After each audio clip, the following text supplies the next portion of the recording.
What's up, everybody? If you're new to this channel, my name is Salua, and in today's video, I'm going to share with you how I became a location-independent entrepreneur currently residing in Mexico. So the way I'm going to structure this video, I am going to first share with you a little bit about my background, my story, the challenges, and how I got to where I am today. And I'm going to share with you the framework I use today, and it took me probably over a decade to kind of hone my craft on how I got to where I am today, in hopes to help you become location independent as well, create a profitable online business so you too can work from anywhere. So let's dive in, shall we? All right, so first thing first, let me share with you a little bit about my story. So again, if you don't know me, my name is Salwa. I was born in Morocco. When my parents divorced, I ended up moving to Belgium with my mom when I was a toddler, and I did all my schooling and my education in Belgium until the age of 20. And then after that, I was already seeking independence, so I left on my own to the United States, the good old America. That was in 2005. So I arrived, and it was a whole list of challenges that I can't list in this video, but all the challenges that I had living in the US taught me so much about being resourceful, being a good salesperson, learn how to negotiate, learn how to communicate, and learn how to make money and hustle and finding jobs and all of that good stuff. At that time, I didn't know it, but this was really helpful, especially today in my life as a business owner. I still remember a lot of these challenges, and sometimes when I feel down, I think of myself, well, you moved to US at the age of 20 with nothing. You didn't speak the language, you didn't have any family, no money, and you had to work your way up. So if you've done it at 20, you're definitely good. You're in a good place today. So that was my beginning. After living in New York for about 12 years, I moved to Arizona. I got a job at Google, the PPC department of Google in Phoenix, and that was a really good experience on how I would set up my first, I would say, big or main business, because before that I had other side hustles, but I didn't have anything that I kept doing for a long period of time.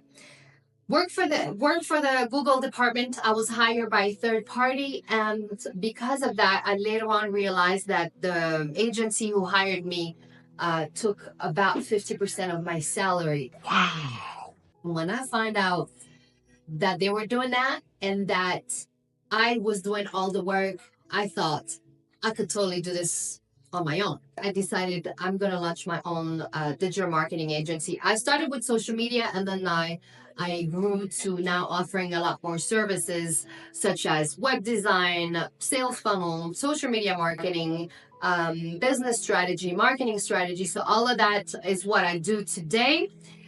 You can check out my website at evelinmedia.com. This is where I offer all my services, and this is my main source of income today. I launched my social media marketing services in 2018 full time. So that means that before that, I was doing projects, freelancers, this and project that, but in 2018 is where I left Google and I went full on working for myself.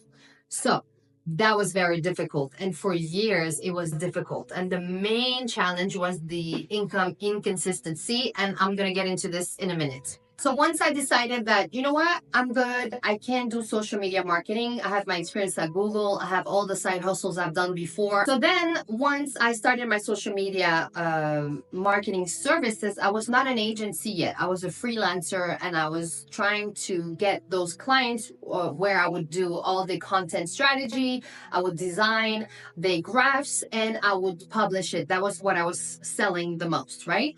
And because I had some experience with PPC, I was like, okay, my next upsell move would be to sell them ads. So that's the direction I was going. So I did a lot of Facebook ads and Google ads for my clients. And as I was doing that for them, I was learning for myself as well in order to get bigger clients. So this was really the first phase. So my first challenge was, well, how am I going to find these clients? Plus, I was new to Arizona. So I thought, you know what? I have already skills in public speaking, And I had already two certification in business coaching and life coaching. And I said I could use this and start my own events, live events. So because I didn't know anybody in Arizona, what I did is I just spent a lot of time on LinkedIn. And on LinkedIn, I was connecting with other professionals, mainly women business owners in Arizona, Phoenix, and I would offer them to meet, to chit chat. And I said, I'm new in town. I'm myself very business minded, and I would love to connect with like minded women. Would you be interested in meeting for coffee? My treat.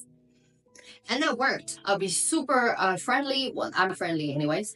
And I would talk business with them and I would invite them for coffee and I would just help me build my network. And also, I wanted to learn more about them. So I met so many incredible women doing this. And every time I would ask them, what is your biggest challenge in your business? And I would try to figure out if there was an opportunity for me to help them. And they would tell me all sorts of stuff. Oh, I have a lack of, I'm not really well organized. I don't know how to do X, Y, and Z. And I would think and see, okay, can I help them strategize this? Can I offer a package doing this? And as I grew, I was offering my services like this. But before I did that, I started putting those events, and the events that I did were mainly around women entrepreneurship, and all of these women ended up attending those events. And I was so strategic. I did it for almost a little over 2 years, every month. My first event, because remember, I didn't have much money. So my first event, I found this venue who would allow me to do the event for free. I remember it was at the mall inside the Microsoft store. They allowed me to use the back of the store to do my event. So I had all my presentation done and I didn't have to pay for anything. And that's how I started. And my first event, I had 8 people showing up. And I used social media, Facebook to invite people, and it was for free, right? So I started growing from there where I got a different venue. Then I started charging $20 to get in. Then I started bringing speaker. Then I looked for sponsors who could sponsor the event. Then I had other sponsors who would offer free stuff. So I had goodie bags. And I really did well with that event. I was exhausted because I had a full-time job. I wanted to get my own clients and I was hosting those events. But this is how I basically used it as a lead funnel. And after those 2 years, I was exhausted of doing monthly event because remember, you plan the whole event for the month. And when you get to that date, you say goodbye, you take the testimonials, you take a bunch of pictures and videos. You already have to start planning your next event. So it never ends. So I was really tired and I knew I had to start ending this because I wanted to go all in digital. After I decided, you know what, I don't want to do this in person. I want to get this location independence freedom. I started launching Mastermind. So I did Mastermind, group coaching, and all of that. They were coming from my events. My event was so good. I even brought a masseuse. I had people who were doing an introduction with an artist. It was either painting or poetry. I mean, it was really, I really enjoyed doing this because I could see how, like, I learned more about myself and what I was capable of doing. So that was really cool. Anyways, my lead generation was through my live events, and then I knew I had to transition at some point. So I transitioned to the online memberships, group coaching, and masterminds. And from there, in 2019, this is where I was like, what am I doing? I had never enough money and I was making good money, but then I had to pay my rent, I had to pay my car payment, I had to pay my credit cards. I had never enough money. And this is when I said to myself, there's got to be a better way. And this was before COVID. And I thought, what if I live in a country where my money goes a long way, which is called purchasing power, and I can live a better quality of life without the stress of constantly finding things for my business. So I can really hone in and focus on my client while I keep building my skill set to get more people to work with me. And this is what I did. So in 2019, I set on to this whole journey of digital nomad. And one thing that really helped me out, shout out to Trusted House Sitters, I did this for 5 years when I travel around the world working on my business. while not paying rent. And if you want to know how I did this, I did a whole video series on trusted house sitters. You should click right here to watch them. But this was very, very helpful because I was able to save more money, make money while living in countries where my money goes further, traveling, and grow at the same time. So, game changer. I did this in 2019, and by 2024, I was so burned out. Yeah, burned out of traveling. Can you imagine this a thing? So this is when I settled down and I found Mexico being my temporary home where I am today. So now let's dive into the framework in hope to help you start your online business so you too can be location independent. Whee! By the way, I forgot to say something very important. 1 second. Okay, very important. Because of my live events, I was able to grow my mailing list to 3,000, mainly women.